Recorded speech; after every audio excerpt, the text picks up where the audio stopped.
Hello दोस्तों, नमस्कार। मैं डॉक्टर राजेश मटपाल आपका स्वागत करता हूं अपने ऑनलाइन प्लेटफॉर्म मटपाल क्लासेस में। इस प्लेटफॉर्म के अंदर मैं आपको फिजिक्स पढ़ाऊंगा।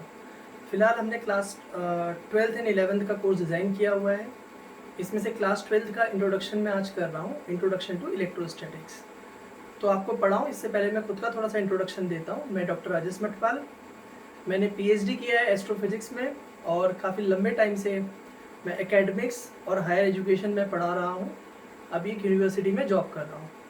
तो इस कोविड-19 के टाइम पे मुझे लगता है कि थोड़ा सा मैं कंट्रीब्यूशन कर सकूँ बच्चों के साथ, तो वो ऑनलाइन प्लेटफॉर्म के थ्रू है। तो आज मैं आपके साथ इंट्रोडक्टरी वीडियो दे रहा हूँ, इंट्रोडक्शन टू इलेक्ट्रोस्टैटिक्स।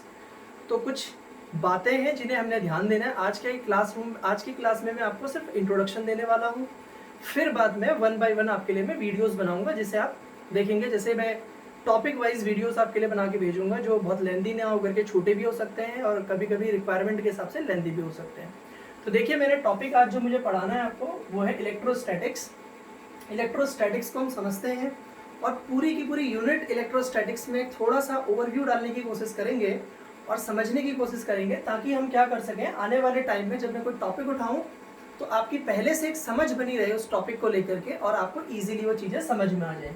देखिए, इलेक्ट्रोस्टैटिक्स क्या होता है, जैसे हमने इसको दो पार्ट में ब्रेक कर देना है, एक इलेक्ट्रो और एक स्टैटिक। एक पार्ट मेरा इलेक्ट्रो हो जाएगा और दूसरा मेरा हो जाएगा स्टैटिक्स। ठीक है, स्टैटिक लिख लीजिए। इलेक्ट्रो मीन्स हम बात कर रहे हैं चार्ज की, और यहाँ पे स्टैटिक मीन्स होता है स्टेशनरी। स्टेशनरी का मतलब होता है आपका रुका हुआ। तो फिजिक्स की वो ब्रांच जिसमें हम स्टेशनरी चार्ज की स्टडी करते हैं उसे हम बोलते हैं इलेक्ट्रोस्टैटिक्स। इसमें हम क्या लिख सकते हैं, the branch of physics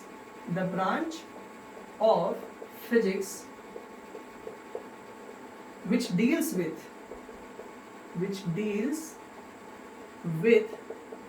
stationary charges is called electrostatics। इसका मीन क्या हुआ कि पूरी इलेक्ट्रोस्टैटिक्स जो मेरी यूनिट है, इलेक्ट्रोस्टैटिक्स का मीन हो गया मुझे कूलॉम्स लॉ पढ़ना है, इलेक्ट्रिक फील्ड पढ़ना है, पोटेंशियल पढ़ना है, गॉस थ्योरम पढ़नी है, फिर मुझे जाके पढ़ना है कैपेसिटर। तो ये सारे टॉपिक आपकी इलेक्ट्रोस्टैटिक्स यूनिट के अंदर हैं। तो इसके अंदर आपको चार्ज को स्टेशनरी फॉर्म में पढ़ना है। मीन्स आपको बिल्कुल भी ये नहीं सोचना है कि चार्ज मूव कर रहा है। आपने क्लास 10th में पढ़ा होगा कि जब चार्ज मूव करना स्टार्ट कर देता है, या मूविंग जो चार्ज है जब वो यूनिट डायरेक्शन में फ्लो करता है सर्किट के अंदर, तो मूविंग चार्ज को, जैसे इलेक्ट्रॉन जब सर्किट के अंदर मूव करते हैं तो हम कहते हैं कि मूविंग चार्ज की वजह से सर्किट के अंदर आपका करंट फ्लो करता है। हमने देखिए इस तरीके से आपने पढ़ा होगा, कंडक्टर लगाया होगा, इसमें हम बैटरी लगाते थे, इसको हम प्लस एंड करते थे, इसे माइनस एंड। तो होता क्या था, जो इलेक्ट्रॉन्स हैं वो अट्रैक्ट होते थे आपके नेगेटिव एंड से। इलेक्ट्रॉन नेगेटिव है तो वो पॉजिटिव एंड की तरफ चलते हैं और करंट आपका फ्लो करता है फ्रॉम पॉजिटिव टू नेगेटिव। तो बेटा, जब इलेक्ट्रॉन आपका मूव करता है, मूविंग इलेक्ट्रॉन से हमारी करंट फ्लो होती है। लेकिन जब हमारा इलेक्ट्रॉन मूव ही नहीं करेगा, स्टेशनरी है, तो करंट का तो कोई कॉन्सेप्ट ही जनरेट नहीं होता है। इसका मतलब होता है कि हम सिर्फ उन एस्पेक्ट्स को पढ़ने की कोशिश कर रहे हैं जब चार्ज स्टेशनरी है, तो वो क्या चीजें करने वाला है उसे हमें समझना है। तो अब यहाँ पे समझते हैं। देखिए, अब जो बार बार चार्ज का डिस्कशन हो रहा है तो मेरे लिए इंपॉर्टेंट बन जाता है कि मैं सबसे पहले थोड़ा सा चार्ज का डिस्कशन कर लूँ। बाद में मैं आपके लिए वीडियो बनाऊंगा अलग से चार्ज को डिफाइन करते हुए, जिसमें नोट्स आप लोग प्रॉपर बना सकते हैं। तो अभी मैं फिलहाल चार्ज को डिफाइन कर रहा हूँ। हम कहते हैं, जैसे आप किसी भी, जैसे मान लीजिए आप इस मार्कर की बात कर रहे हैं या आप इस बॉटल की बात कर लीजिए, किसी भी चीज़ की बात करते हैं तो आप देखिए उसमें इलेक्ट्रोस्टैटिक अट्रैक्शन होता है, और एटम जो रहता है, एटम बंधा हुआ रहता है, वो रहता है इलेक्ट्रोस्टैटिक फोर्स की वजह से। कहने का मतलब ये है कि न्यूक्लियस है, न्यूक्लियस में प्रोटॉन्स हैं, न्यूक्लियस के चारों ओर इलेक्ट्रॉन मूव करते हैं। तो हमने ये पढ़ा है केमिस्ट्री में भी कि ये न्यूक्लियस में आपके प्रोटॉन है जो कि पॉजिटिव चार्ज है, इलेक्ट्रॉन नेगेटिव चार्ज है। तो इनके बीच में अट्रैक्शन होने की वजह से, इन पॉजिटिव और नेगेटिव में अट्रैक्शन होने की वजह से आपका इलेक्ट्रॉन यहाँ मूव करता है और वो एटम के साथ बंधा रहता है।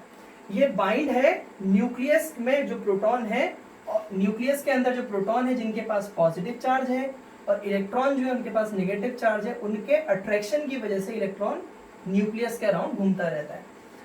तो अब ध्यान दीजिए, इलेक्ट्रॉन भी एक चार्ज है, प्रोटॉन भी एक चार्ज है। तो यहाँ पे मैं क्या कहने वाला हूँ, इसकी डेफिनेशन में कुछ इस तरीके से बोल दूंगा कि जो मेरा चार्ज है it is an intrinsic property of matter. Matter की इंट्रिंसिक प्रॉपर्टी है, उसकी अपनी एक जैसे मैटर है, मैटर की इंट्रिंसिक प्रॉपर्टी है जिसकी वजह से फोर्सेस एग्जिस्ट करते हैं, और फोर्सेस ही हैं जो उसको बांध के रख रहे हैं। आपको ये भी समझना है कि अगर न्यूक्लियस में इलेक्ट्रॉन घूम रहा है और इलेक्ट्रॉन्स को बांध के कोई रख रहा है न्यूक्लियस के अंदर, तो वो इलेक्ट्रोस्टैटिक फोर्सेस होते हैं।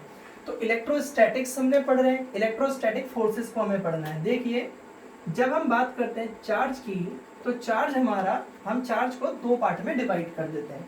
चार्ज का क्लासिफिकेशन की मैं बात करूंगा, तो मेरा होता है पॉजिटिव चार्ज और मेरा होता है नेगेटिव चार्ज। ठीक है, तो मैंने चार्ज को सिंपली दो कैटेगरी में डिवाइड कर दिया, एक मेरे पास है पॉजिटिव चार्ज और एक मेरे पास है नेगेटिव चार्ज। ठीक है, तो बेटा यहाँ पे ध्यान से समझते हैं पॉजिटिव नेगेटिव चार्ज का कॉन्सेप्ट क्या है।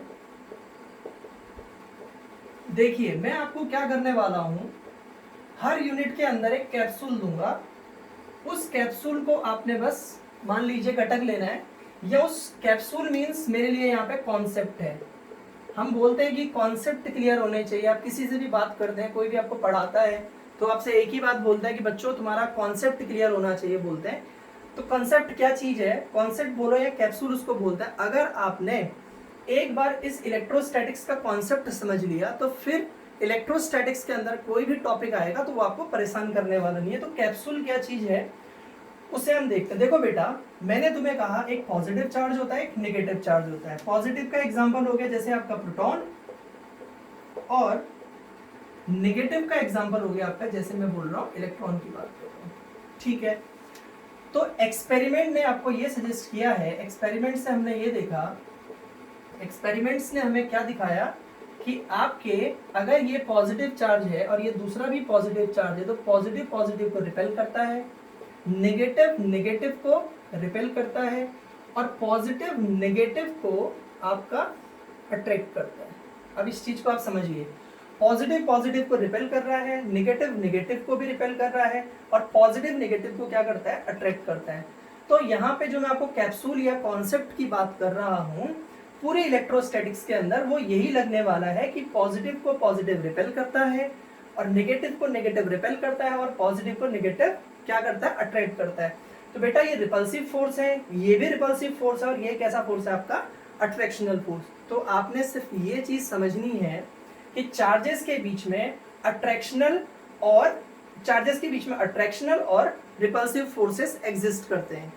आपको ये समझना, आपको धीरे धीरे समझ में आएगा कि चाहे मैं कूलॉम्स लॉ को पढ़ने जा रहा हूँ, चाहे मैं इलेक्ट्रिक फील्ड को पढ़ने जा रहा हूँ, चाहे मैं पोटेंशियल को पढ़ने जा रहा हूँ, तो सारी चीजों के अंदर यही कॉन्सेप्ट लग रहा होगा कि आपके पास जो चार्जेस हैं, चार्जेस के बीच में attractional as well as repulsive forces exist करते हैं। ठीक है, बस आपको इतना ध्यान देना है कि आपके attractional as well as repulsive forces exist करते हैं। अगर आप पॉजिटिव पॉजिटिव की बात कर रहे हैं, नेगेटिव नेगेटिव की बात करते हैं, रिपल्सिव हो गया। यहाँ पे आपका अट्रैक्शनल फोर्स एग्जिस्ट करता है। तो आप कैसे समझते हैं, देखिए, अब जब हमने बोला कि भाई चार्जेस के बीच में पॉजिटिव देखिए आपने कहा कि चार्जेस के बीच में अट्रैक्शनल फोर्स भी है, चार्जेस के बीच में रिपल्सिव फोर्स भी है। तो देखो, अब ध्यान से समझना, आपको मान लीजिए मैंने आपको समझाने के लिए ये बोला, ये दो चीजें हैं, इनके बीच में फोर्स एग्जिस्ट कर रहा है। तो भाई तुम सोचोगे ना, मैं भी सोचूंगा कि फोर्स एग्जिस्ट कर रहा है, तो कितना फोर्स एग्जिस्ट कर रहा है, उनके बीच का मैग्नीट्यूड क्या होगा, क्योंकि physics is all about measurement. आपको मेजरमेंट स्टडी करना है, तो आप ये जानना चाहेंगे कि अगर इन दोनों के बीच में फोर्स एग्जिस्ट कर रहा है, फोर्स लग रहा है, तो वो कितने न्यूटन का फोर्स एग्जिस्ट कर रहा होगा। तो उस फोर्स को निकालने के लिए हमने पढ़ा कूलम्स लॉ। तो आप समझते हैं थोड़ा सा कि जब मैंने क्या बोला आपको कि रिपल्सिव और अट्रैक्टिव फोर्स पढ़ते हैं, तो होता क्या है कि बहुत सारे बच्चे पढ़ लेते हैं, कूलम्स लॉ पढ़ लेते हैं, बाद में पूछा जाए कि कूलम्स लॉ क्या है तो वही समझ में नहीं आता है। तो आप सिंपल, आप देखिए मैं कूलम्स लॉ डिस्कस कर रहा हूँ और कॉन्सेप्ट क्या लग रहा है कि अट्रैक्शन या रिपल्सिव फोर्स लगते हैं। तो देखो कूलम्स लॉ ने क्या कहा था, कूलम्स लॉ बोलता है कि अगर आपके पास दो चार्जेस हैं, सपोज आपके पास यहाँ पे दो पॉइंट चार्जेस हैं आपके, सपोज ये Q1 चार्ज है और ये वाला चार्ज आपका Q2 है, इनके बीच की डिस्टेंस R है। तो कूलम्स बोलता है कि इनके बीच में जो लगने वाला फोर्स है उसका जो मैग्नीट्यूड होगा that is proportional to Q1 Q2, इन दोनों के प्रोडक्ट के, and inversely proportional to the square of distance between them. तो इसे जब हम मिला देते हैं दोनों इक्वेशंस को तो ये हो जाता है Q1 Q2 upon R square. Proportionality को हटाना है तो एक कांस्टेंट की जरूरत है जो हम लेके आते हैं 1/4πε0, और यहाँ पे Q1 Q2 by R square. तो बेटा यहाँ पे ध्यान से समझना कि मैं कूलम्स लॉ के अंदर जो फोर्स निकालने जा रहा हूँ या मैं फोर्स निकाल रहा हूँ, ये बेसिकली क्या है, ये भी चीज तो आपका क्या है, आपका पॉजिटिव पॉजिटिव में रिपल्सिव और पॉजिटिव नेगेटिव में अट्रैक्टिव, यहाँ पे रिपल्सिव। तो वो कहता है the force of attraction, the force of attraction और रिपल्सन, इन दोनों में रिपल्सिव फोर्स लग रहा है, द फोर्स ऑफ अट्रैक्शन और repulsion between two point charges. बहुत छोटे जो चार्जेस होते हैं उनको हम लोग पॉइंट चार्जेस बोलते हैं। द फोर्स ऑफ अट्रैक्शन और repulsion between two point charges is proportional to the product of these two charges. Charges का मैग्नीट्यूड अगर ज्यादा होगा तो फोर्स ज्यादा होगा, and inversely proportional to the square of distance between them. एक charge मान लो मेरे पास रखा हुआ है, एक आपके पास, डिस्टेंस बहुत ज्यादा है, या फिर बहुत ज्यादा डिस्टेंस पे रखोगे, नजदीक नजदीक रखोगे तो ज्यादा फोर्स लगेगा, दूर दूर रखोगे तो कम लगेगा। जैसे आपने अपने डेली लाइफ में देखा होगा, मैग्नेट की बात करते हैं हम लोग, तो मैग्नेट के अंदर आपने क्या देखा है कि मैग्नेट अगर आपके पास रखे रहते हैं तो फोर्स ज्यादा लगता है, और अगर मैग्नेट डिस्टेंस पे रख दिए जाए तो उनके बीच का जो फोर्स होता है वो कम होता है। तो अगर डिस्टेंस ज्यादा होगी तो फोर्स आपका कम हो जाएगा। और ये 1/4πε0 जो है वो बेटा मीडियम को डिसाइड करता है, इसे भी हम लोग डिस्कस करेंगे। मीडियम को मुझे समझाना है तो मैं छोटे से कॉन्सेप्ट में भी समझा दूं आपको।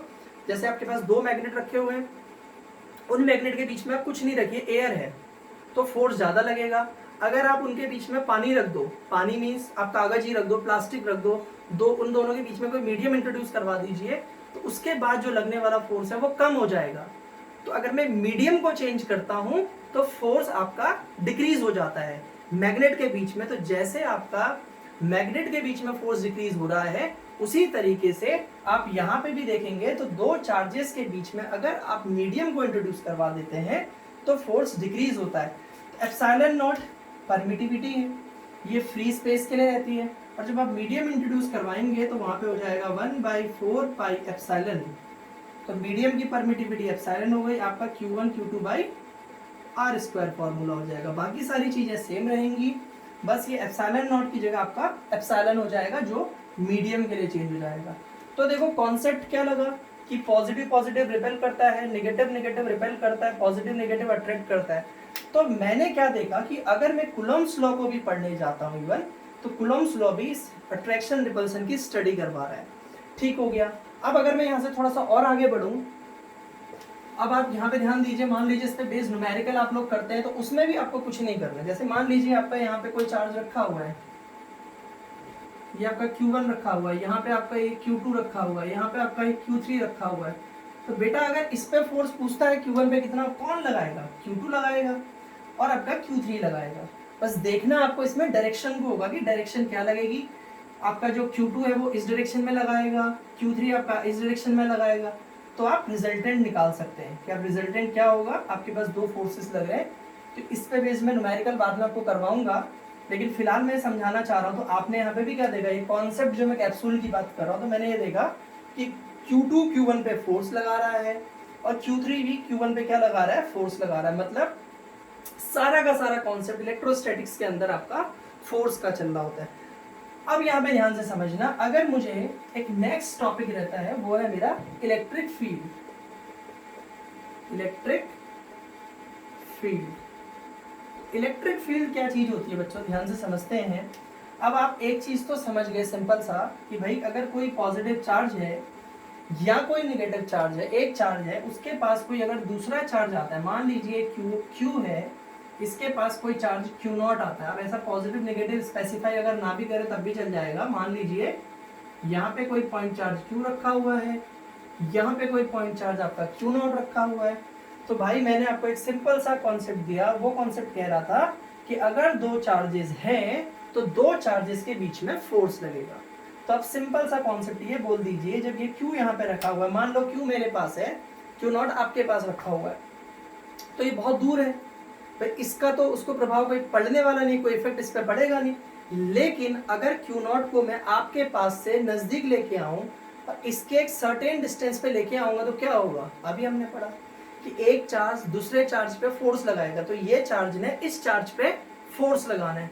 तो कॉन्सेप्ट बेटा इलेक्ट्रिक फील्ड भी समझा रहा हूं तो कॉन्सेप्ट वही लग रहा है कि पॉजिटिव पॉजिटिव को रिपेल करता है, नेगेटिव नेगेटिव को रिपेल करता है, पॉजिटिव नेगेटिव को अट्रैक्ट करता है। तो यहाँ पे फोर्स लगेगा, मैं मैग्नीट्यूड, मैं इसके पॉजिटिव निगेटिव के ऊपर नहीं जा रहा हूँ, मैं सिर्फ ये देख रहा हूँ, मुझे ये पता है या तो अट्रैक्शनल फोर्स लगेगा या रिपल्सिव फोर्स लगेगा। तो मैंने कहा कि अगर एक चार्ज Q है, दूसरे चार्ज को आप अगर इसके पास लेके आते हैं तो वो उसे फोर्स लगाएगा, ठीक है। तो अब अगर आप यहाँ से ला रहे हैं तब भी फोर्स लगेगा, यहाँ से ला रहे हैं, इधर से ला रहे हैं, कहीं से भी आप ला रहे हैं तो उसको फोर्स लगना है, ठीक है। तो हम कहते हैं इस चार्ज के आसपास का जो एरिया है, region around this charge where, अब अगर आप भाई इसको Q नॉट को इधर कहीं रख दो, ऐसा बहुत दूर रख दो तो फोर्स तो लगना नहीं है। The region around this charge where the force of, क्या आ रहा है topic, the force of attraction और repulsion is experienced is called electric field. मतलब इस, अगर मैं इस स्फीयर की बात कर रहा हूं, मैंने स्फीयर ड्रॉ कर दिया इसके अराउंड, तो ये आपका इलेक्ट्रिक फील्ड कहलाएगा। क्यों? क्योंकि इसने ही रीजन में जब ये आएगा तो फोर्स लगने वाला है, इसके बाहर इसके लिए इंफिनिटी हो जाएगा। आप समझ रहे हैं, इंफिनिटी को भी कुछ लोग बड़ी गलत धारणाएं बना के दिमाग में रखते हैं, इंफिनिटी मतलब चांद तारों के पार से, नहीं। अगर मेरे पास ये मैग्नेट है, ये मेरे पास एक दूसरा मैग्नेट है, मैग्नेट तो है नहीं, ये मैग्नेट समझ लो आप लोग, तो होगा क्या, अब आपने खेला ही है मैग्नेट से, अब ये देखते हैं कि जब नजदीक आता है तो अट्रैक्शन रिपल्सन होता है। ऐसा जो होगा कि ये मैग्नेट मैं उधर फेंक दूं तो ये अट्रैक्ट करेगा बहुत दूर, जब ये नजदीक आएगा तो एक सर्टेन रीजन या सर्टेन डिस्टेंस के बाद ये इसे अट्रैक्ट करना शुरू कर देगा। तो वो रीजन जहां तक इसका अट्रैक्शन या रिपल्सिव फोर्स महसूस होगा उसको हम लोग बोल देते हैं क्या, इलेक्ट्रिक फील्ड। तो कॉन्सेप्ट क्या चल रहा है, वही तो चल रहा है कि एक चार्ज दूसरे चार्ज पे फोर्स लगाएगा। आप ये मान के चलिए कि आप जिस रीजन में रह रहे हैं, जहां भी आपका घर है, उस रीजन के आसपास आप सोच लीजिए एक कोई गुंडा रहता है, एक कोई दूसरे रीजन में गुंडा रहता है, तो होगा क्या भाई, एक बड़ा गुंडा है एक छोटा गुंडा है मान लो, तो जब ये छोटा वाला बड़े वाले के उधर आएगा तो इसको क्या होगा, ये डरेगा ना। अब ये छोटा गुंडा तो अपने रीजन में डरेगा, ऐसा तो है नहीं, ये कब डरेगा, जब ये इसके एरिया में आएगा। मान लो आपका जहाँ पे घर है उससे 1 किलोमीटर के रीजन में, आप मान लीजिए आपके घर के बगल में गुंडा रहता है और 1 किलोमीटर उसका एरिया है, तो जब उस 1 किलोमीटर में छोटा गुंडा या दूसरा गुंडा एंटर करेगा तो उस पर फोर्स लगेगा, तो उस गुंडे का वो 1 किलोमीटर तक का फील्ड जो हो गया वो आपका क्या हो गया, गुंडा फील्ड हो गया। तो जैसे वहां पे गुंडा फील्ड होगा तो यहाँ पे गुंडा उंडा तो है नहीं, वो गुंडा फील्ड की जगह पे यहाँ पे एक चार्ज के पास वो डिस्टेंस जहां पे दूसरा वाला चार्ज आए और उसको फोर्स लगना शुरू हो जाए, वो आपका इलेक्ट्रिक फील्ड कहलाता है। बेटा सिंपल सा कॉन्सेप्ट है कि जब इलेक्ट्रोस्टैटिक्स हमने पढ़नी है, देखिए तो बहुत इंपॉर्टेंट हो जाता है, या इवन मैं इलेक्ट्रोस्टैटिक्स पढ़ा हूँ या बाद में आपको चार्ज में लगने वाले फोर्स की बात कर रहा हूँ, तो सिंपल आपको एक ही चीज देखनी है कि आपके पास जब भी चार्जेस रहेंगे, चाहे वो अपोजिट हो, चाहे जैसे यहाँ पर सारी सेम हो, चाहे वो अपोजिट हो, तो उनमें फोर्स लगता है। वो फोर्स या तो अट्रैक्शन रहता है या फिर रिपल्सिव रहता है। तो इलेक्ट्रोस्टैटिक्स के अंदर आपको करना क्या है, चार्ज को स्टेशनरी रखना है। आपने स्टेशनरी चार्ज, अब कोई बच्चा सोचेगा कि इसको मूव करा रहे हैं, हाँ करा रहे हैं मूव, लेकिन इसको हम इसके रिस्पेक्ट में इसके रिस्पेक्ट में देखना चाह रहे हैं, मींस इस चार्ज का इलेक्ट्रिक फील्ड देख रहा हूँ। जैसे मैंने 2 गुंडों की बात बोली, तो ये मेरे लिए है जिसका मैं इलेक्ट्रिक फील्ड देख रहा हूँ, तो इसको मैंने मूव कराया और सर्टेन इसके अलग अलग डिस्टेंस पे मैं इलेक्ट्रिक फील्ड को स्टडी कर लूंगा। तो आप यहाँ पे देखिए जो मैंने कैप्सूल की बात की है, उस कैप्सूल के अंदर अब मैं आपको, आप इंट्रोडक्टरी वीडियो देखने के बाद बाकी के जब वीडियो में 1 बाय 1 अपलोड कर रहा हूँ तो उन्हें आप देखेंगे तो आपको हर जगह बस इस कॉन्सेप्ट को लगाना है, और ये इंट्रोडक्शन टू इलेक्ट्रोस्टैटिक्स के अंदर जो मैं चीजें आपको बता रहा हूँ उसी से आपको सारी की सारी चीजें बन जाएंगी। ये इलेक्ट्रिक फील्ड है। इसके बाद फिर आपके टॉपिक रहते हैं, जैसे हम पढ़ेंगे गॉस थ्योरम पढ़ेंगे, इलेक्ट्रिक फील्ड लाइंस पढ़ेंगे। तो इलेक्ट्रिक फील्ड लाइंस जैसे मैंने एक टॉपिक बोला है, तो इलेक्ट्रिक फील्ड लाइंस क्या चीज होती हैं, अब हम उसको भी समझ लेते हैं। तो मैंने बोला आप ऐसे समझ के चलिए, जैसे आप इसकी बात कर रहे हैं, ठीक है, ये एक मैग्नेट है और ये भी एक मैग्नेट है, ठीक है बच्चों, ये इसको थोड़ा सा चलो यही ले लेते हैं। जब ये मैग्नेट इसके नजदीक आ रहा है तो अभी तो दूर है तो कुछ नहीं होना है, जब नजदीक आएगा धीरे धीरे क्या करेगा, या तो ये अट्रैक्ट करेगा, रिपेल करेगा। सपोज मैं अट्रैक्शन वाली कंडीशन कर रहा हूँ, तो जब मैं इसको नजदीक लेके आ रहा हूँ तो एक टाइम के बाद आप लेके आओगे तो आप देखते हैं ऐसे करके चिपक जाएगा, बहुत नजदीक लेके आएंगे आप इसको तो ऐसे चिपक जाएगा। तो सोचो तो जरा, इसने इसको खींचा है, इस मैग्नेट ने इस मैग्नेट को खींचा है, तो कैसे खींच दिया होगा अगर मैं सोचूं तो। इसका मतलब क्या होता है कि इन दोनों मैग्नेट के बीच में कुछ ना कुछ होगा जो खींच रहा है। जैसे कहने का मतलब है, मान लो ये यहाँ पे रखा होता और मुझे इसको लेना है, ठीक है, मुझे ऐसे नहीं करना है, यहीं पे ऐसे मेरे इस हाथ को फिक्स रख के इसको लेना है। तो मान लो मेरे हाथ में रस्सी होती, मैं रस्सी फेंकता, रस्सी उसमें फंसती, मैं खींच लेता, तो ये खींच के मेरी तरफ को चला आता, ये खींच के मेरी तरफ चला आता, तो वो रस्सी खींचने का काम करे। तो बच्चों उसी तरीके से इनके बीच में यहाँ पे कुछ ना कुछ होगा जो हमें दिखाई नहीं दे रहा है, लेकिन होगा जरूर, इसलिए हमने वर्ड यूज कर दिया इमेजिनरी। तो हमने कहा कि दो मैग्नेट के बीच में मैग्नेटिक फील्ड लाइंस एग्जिस्ट करती है, या फिर कोई मैग्नेट है, उस मैग्नेट से मैग्नेटिक फील्ड लाइंस वो ढूंढते रहेगा, भाई कोई आ जाए, अट्रैक्शन फोर्स, रिपल्सिव फोर्स के लिए उसमें हमेशा लाइंस निकलती रहेंगी। तो उसी तरीके से चार्ज जो होता है उसमें से इलेक्ट्रिक फील्ड लाइंस निकलती हैं। अब आपका वो पॉजिटिव चार्ज है, तो देखो मैंने जैसे बोला ना, ये फोर्स लगा रहा है, तो भाई ये तो यहाँ है, अगर तुम क्यू नॉट को यहाँ रख रहे हो तो ऐसे जीप जो गैस की लंबी से जो इसको जाके लपक ले गए, तो सोचो ना इनके बीच में क्या है, इलेक्ट्रिक फील्ड लाइंस है, जो इलेक्ट्रिक फील्ड लाइंस इसको इस तरीके से फोर्स लगा रही है। तो ये फोर्स कैसा है आपका, अट्रैक्टिव भी हो सकता है, रिपल्सिव भी। वो अट्रैक्टिव रिपल्सिव फोर्स लगाने वाली जो चीज है, आप खुद से सोचो तो जरा, कितना वाईफाई जैसा कनेक्शन हो रहा है। अगर मैं यहाँ पे क्यू को रखता हूँ और यहाँ पे क्यू नॉट को रखता हूँ, सोचो तो ये दो टच कहाँ कर रहे हैं भाई, ये दोनों, ये इसको खींच दे रहा है।